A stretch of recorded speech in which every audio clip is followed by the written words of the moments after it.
All right, we will go ahead and get started. We've got a 15-minute fire talk from Josh.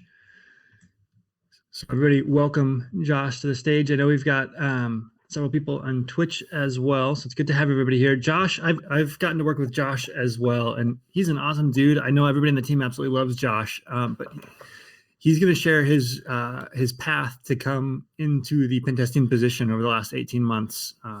So I have not actually gotten to hear this story myself, so I'm looking forward to hearing that transition. I know a lot of people in pen testing surprisingly come from a whole lot of different backgrounds. There is the kind of clear-cut path of people that take the security degree in college, but a lot of people that I know have come from all sorts of backgrounds. So Josh, thanks for being willing to share with us today. We'll go ahead and give you the stage. All yours. Perfect. Thanks, Trenton. Hi, everybody. My name is Josh. Real quick, I wanted to give a shout out to a number of people that have put in the work to make this thing happen. I know even just the venue we're standing in is incredible, and a lot of work has gone into making this look great. I also want to give a big shout out to whoever suggested or put me speaking after the guy who tells everyone how to give a great engaging talk. Jason just killed it, and I've got to now try and live up to. He gave you guys a great sheet to grade me by. So we'll do our best to make sure we got our hook set up, and that was great. As Trenton said, I'm pretty new to this whole pen testing thing, or I guess maybe as my talk says, I'm only doing it about 18 months.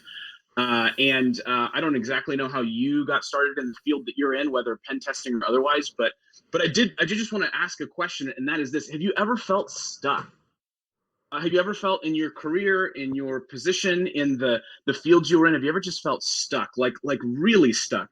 I mean, like so stuck that you can't figure out where to go or what to do next. Maybe you've been stuck like this. And I saw this picture and couldn't help but throw it up there, and all the memes that went with it. But I can weirdly relate to this ship that was in the Suez Canal for forever. My journey began, I imagine, like a lot of other people who got into pen testing about 24 months ago. I was at a 1-year-old's birthday party, and it wasn't even my 1-year-old's, it was a friend's. And I was sitting there. I remember being super discouraged. I remember feeling stuck. I'd been in a job for a little more than a decade working as a pastor, and thinking I knew that I needed to go find something new. I knew it was time to think about some kind of career transition, but I had no idea into what. And being a pastor kind of pigeonholes you. It's hard to take the things that you, the certifications, the degrees you get, and go, like, other fields don't care as much about that. And so I was really feeling stuck. And over the course of this birthday party, I met somebody who I'd heard a lot about, but I got the opportunity to meet with someone. And by the end of that party, I left full of encouragement.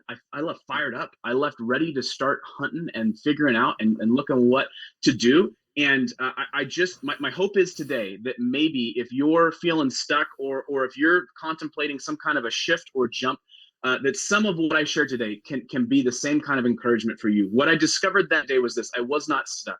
There was plenty of opportunity. I was just discouraged because I thought no one else could relate to my situation, right? I thought I was kind of alone in that way. So the first thing I did was I started trying to figure out what was it that I liked doing.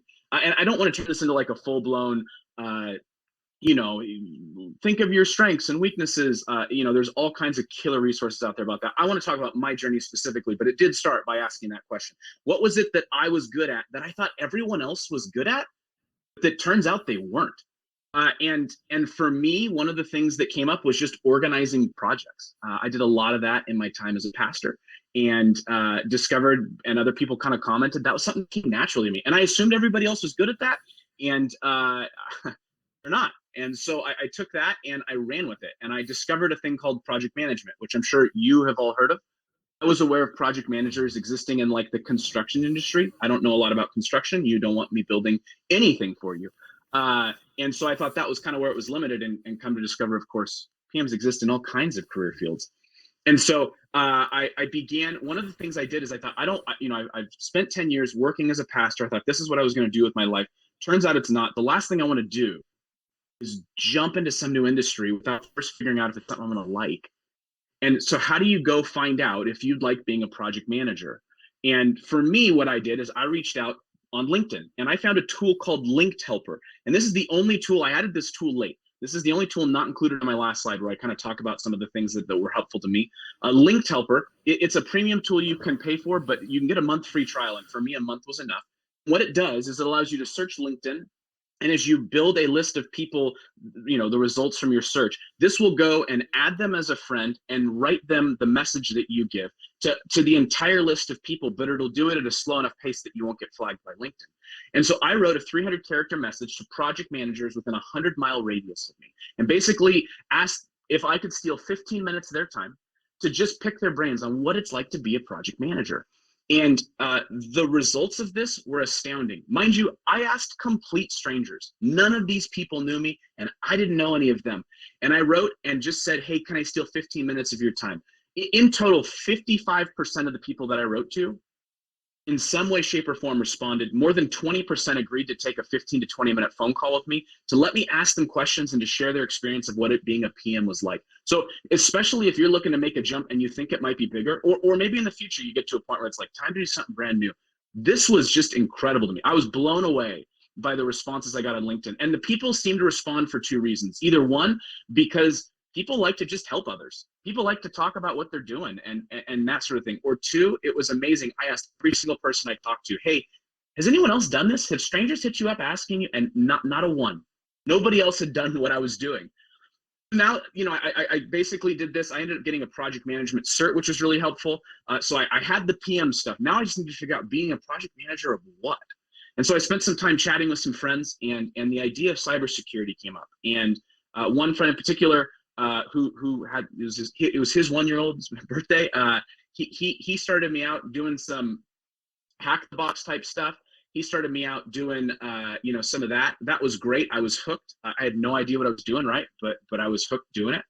And over the course of the next 6 months, my final 6 months at that job, I spent time basically learning and trying to further myself during that time, and eventually kind of settled on this cybersecurity. Now, I will say this: if you are looking to get into sort of the cybersecurity space, and particularly as a pen tester, hack the boxes are great. But man, one of my recommendations for you would be this resource called Practical Ethical Hacking. It's put on by a guy named the Cyber Mentor. It's on Udemy. I think it's like $30, and it gets you something like 30 hours of just absolutely killer content.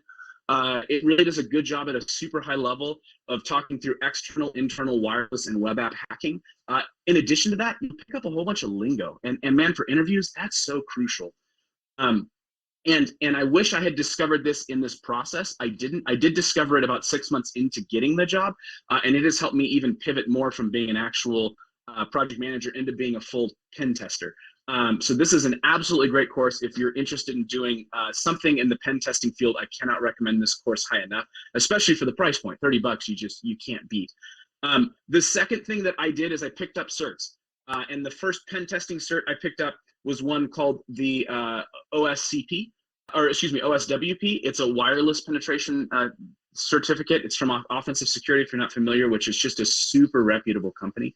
It was pretty quick and easy to get, and I'd super recommend it. I jumped too. Once I did all of that, it was time to work on my resume. And this is actually my resume. And I'm not putting this up because I'm looking for a job right now. I'm just putting this up to give you an idea. I don't know how many resumes you've looked at. I don't know what your resume looks like. But one of my suggestions would be, and kind of what I've tried to go for with my resume, is I've tried to make my resume stand out. So I've always made sure to have color. You may notice there's a picture of me on there. I did that very intentionally. I talked to a CEO who said she'd looked through stacks and stacks of resumes, and like having a picture, having some color, these are things that are really going to make you stand out. And there's a great website I found to make this resume called novoresume.com. I'll have that link at the end of this talk. But basically, this site, I did this entire resume there. I didn't have to have any super special skills. I just was able to kind of point and click and drag. It was very simple. It's free to create one. If you want to get into like premium content, it gets more, but you don't really need to. And it lets you download a PDF of it and send it out to everybody. I did not really enjoy putting in time on my resume, and maybe you can relate. It's not my favorite activity. Matter of fact, my goal was kind of path of least resistance. I just wanted to get my resume done as quickly as I could, and it doesn't necessarily work that way. I would really recommend, if you're looking to make a jump of some kind, man, spend six plus hours in total on your resume. Spend time creating it, the content, spend time designing it, get something you're happy with, and then share it with people that are in the field you're wanting to get into. This was crucial for me. I sent my resume out to a bunch of project managers before I applied for any jobs, just looking to get feedback. And you know which project managers I sent my resume to? It was the ones that replied to me on LinkedIn that were total strangers, which was even better. They didn't know me from anyone. They were the perfect people to review my resume. Uh, from here, I spent a bunch of time putting my resume together. And then I discovered one last little trick, and this has been significant. It was a significant discovery for me. I spent a bunch of time spraying my resume everywhere. And if you're looking to jump into a new field, that's kind of just something you got to do. You're looking for somebody to give you an opportunity. You're looking for a foothold that you can use to begin to try and grow your experiences. But one thing I discovered on LinkedIn is that there are cybersecurity recruiters. There are people who are on LinkedIn who go and recruit cybersecurity professionals trying to pair them up with companies. And you may be like, well, yeah, no duh, I know that. Well, I used the same trick I used from before, that linked helper. And I would go along and I basically just took and I searched for cybersecurity recruiter, and it gave me a whole bunch of their profiles in a list. And I was able to go and just copy paste in the same message to all of them, which was basically saying, hey, my name's Josh. I'm looking for a job.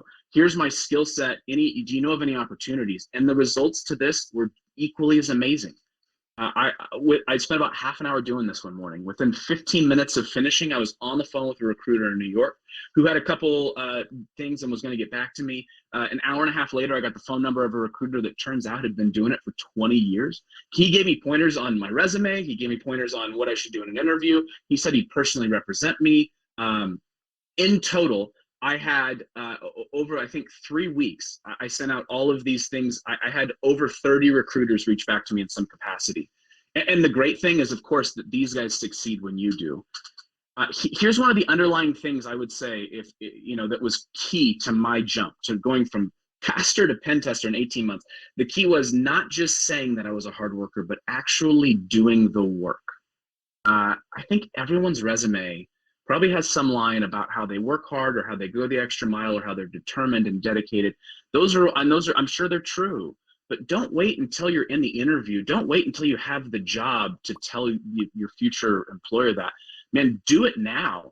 Show it in how you're willing to do things, reaching out. Like, don't wait for a cybersecurity recruiter to reach out to you. If you want a job, reach out to them.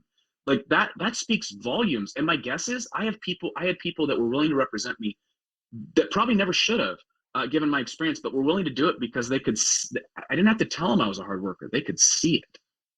Now, I did all this about 18 months ago. October 1st was my first day at this new company, and it was great being there. It was a really, really, really exciting jump to make. I kind of pulled off a pretty incredible thing, going from being a pastor to a project manager and then now to being a full pen tester. But I can tell you that this stuff works because 5 weeks ago, I was notified by my employer that my services were no longer required. And I don't know if you've ever received that news. I was a contractor. I was not an employee, so they can just let me go. But that's not super great news to get. Combined with the fact that I'm expecting my first child in the next month, and the thoughts of being unemployed while also making the transition to being a dad was pretty scary. I don't know exactly what you would do if you were in that situation. My first move was just kind of to panic, which probably isn't the best way to go about things. In my panic, I just sent my resume out blindly to anywhere. I was applying for anything under the moon. I slowly honed in. I slowly kind of fell back into some of the stuff I knew. I had thankfully kind of seen the writing on the wall, and so I'd been working on my resume anyway, but I started applying to different places. I think I sent out 50 resumes in a little more than a day to companies that for jobs that I probably didn't fully qualify for. I ended up in total getting seven different job interviews, and that's part of it, right? At some level, this is a numbers game. If you send enough resumes out, and if your resume, has some stuff that makes you stand out. I saw one person's resume, their God-given last name was boring, which is probably not, probably got made fun of a lot on the playground. But their resume said, like their tagline was, one of my life goals is to not live up to my last name. And I thought that was brilliant. That makes you stand out. That helps you get past the like initial filter. And it's going to help you be remembered, right? Like, especially if your last name's boring. All that said, I did it. I got 7 job interviews. Every single one of them, once I got the first round, I always got the second. And within 3 weeks, I had 2 job offers and ended up accepting 1. And so that's just a reminder that this is a numbers game. I will tell you this, 5 weeks ago, when I began this process again, there is a lot of opportunity out there right now. If you are interested, if you feel stuck, if you feel like it's time to make a move, there is a lot of opportunity out there right now. But I will tell you this, that one of the things I've learned in making this transition in 18 months is that if you want to pull off a transition like this, you're probably not going to be the most technical person in a room, but you have to then make up for it by being the hardest working person in the room. And so that's one of the my lessons learned through this whole process. I appreciate you guys letting me share my story with you today. I did share a number of resources, and I threw all of them except for Linked Helper in this final slide. More than anything, I just want to thank you guys for the opportunity to get to share my story. It's been a pretty wild 18 months.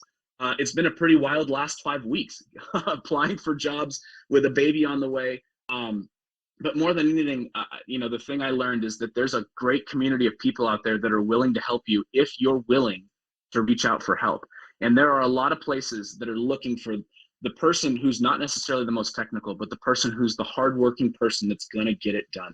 And I think some of these tips and tricks that I've shared, some of the things you can be working on in the process are ways that you can not tell them that you're a hard worker, not tell them that you're the right next person for their company, but you can show it before you even say a word to them. Don't wait to get the job to show them. Start now. Thank you guys. I appreciate you letting me share my story and share that with you guys today. Great job. That's awesome. Awesome. Thank you so much. Does anybody have any questions that they'd like to ask Josh?